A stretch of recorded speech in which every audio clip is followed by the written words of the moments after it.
বাংলাদেশ থেকে এই ভারতের নেপথ্যের ষড়যন্ত্রের কারণে শহীদ প্রেসিডেন্ট জিয়াউর রহমান সেদিন নিহত হয়।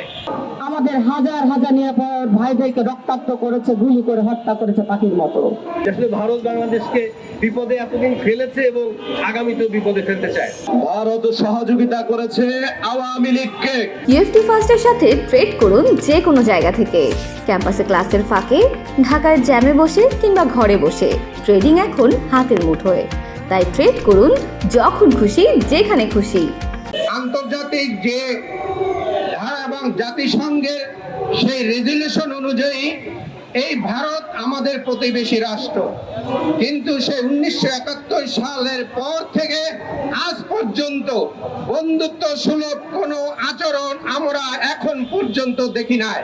এই ফ্যাসিস্ট হাসিনা সহ তার যে দোসররা বাংলাদেশ থেকে সেই ইন্ডিয়া আজকে অবস্থান করতেছে।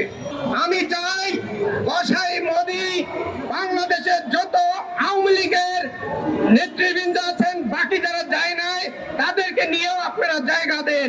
এই বাংলাদেশে সোনার ফসল, সোনার মানুষ তৈরি হবে। বাংলাদেশ থেকে এই ভারতের নেপথ্যের ষড়যন্ত্রের কারণে শহীদ প্রেসিডেন্ট জিয়াউর রহমান সেদিন নিহত হয়।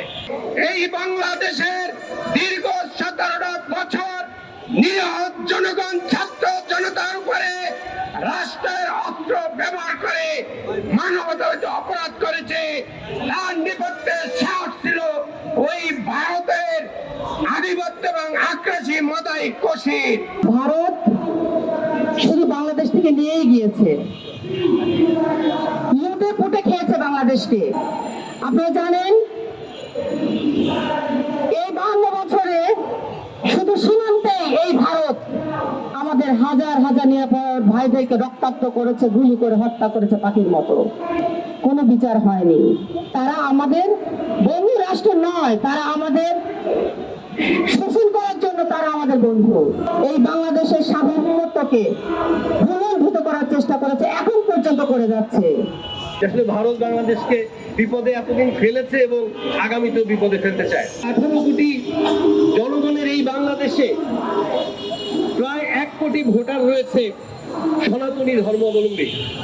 এখানে যদি আপনি এই বিভাজনের রাজনীতি, সাম্প্রদায়িক রাজনীতির দিকে ঠেলে দেওয়া যায়, তাহলে এখানেও প্রায় 24টা সিটের মতো তারাই পেয়ে যাবে। তো এই কারণে বলতে চাচ্ছি যে আমরাও কিন্তু 29 সিট নিয়েও বিরোধী দলে ছিলাম। তো শুরুতেও যদি এভাবে সাম্প্রদায়িক বিভাজন করে দেওয়া যায়, একটা সময় বিভাগীয় বিভাজন হবে। চট্টগ্রাম বলবে আমার পিয়ার আমার, উত্তরবঙ্গ বলবে আমার পিয়ার আমার। এইভাবে করে এই জাতিকে যদি একবার বিভক্ত করে দেওয়া যায়, তাহলে এটাই হবে তাদের মূল সুদূর প্রসারী লক্ষ্য, যেটা তারা একটা ইসলামিক নামধারী দলের মাধ্যমে বাস্তবায়ন করার চেষ্টা করতেছে। আমাদেরকে সতর্ক সাবধান হতে হবে। 24-এর গণ অভ্যুত্থানের পর যেভাবে আওয়ামী লীগকে সহযোগিতা করে ভারতে জায়গা করে দিয়েছে, ঠিক একই কায়দায় 71-এও ভারতে সহযোগিতা করেছে আওয়ামী লীগকে, ট্রেনিং দিয়েছিল আওয়ামী লীগকে। সেই ট্রেনিং নিয়ে মুক্তিযুদ্ধে অংশগ্রহণ করতে পারেনি ভারত। ঠিক একই কায়দায় দ্বিতীয়বার যখন ভারত 24-এর গণ অভ্যুত্থানে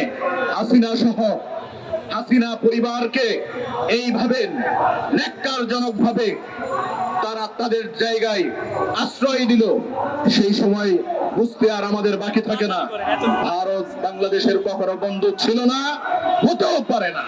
বাংলাদেশের মানুষকে বানের পানিতে ভাসিয়ে মারে ভারত আবার বন্ধু হয় নাকি? বারংবার আমার দেশের সীমান্তকে অরক্ষিত করে আমার দেশের জনগণের দিকে বন্দুক তাক করে, গুলি করে পুশিন চালায় ভারত নাকি বন্ধু হয়? আগামীর বাংলাদেশ স্বয়ং সম্পূর্ণ হবে ভারত যতবার তাদের দেশ থেকে রপ্তানি বন্ধ করবে। আলু বন্ধ করলে বাংলাদেশ আলুতে স্বয়ং সম্পূর্ণ হবে। পেঁয়াজ বন্ধ করলে বাংলাদেশ পেঁয়াজে স্বয়ং সম্পূর্ণ হবে। ভারত যত কিছু বন্ধ করবে বাংলাদেশ স্বয়ং সম্পূর্ণ হবে। ভারতের সাথে কোনো বন্ধুত্ব হবে না ন্যায্যতা ব্যতীত।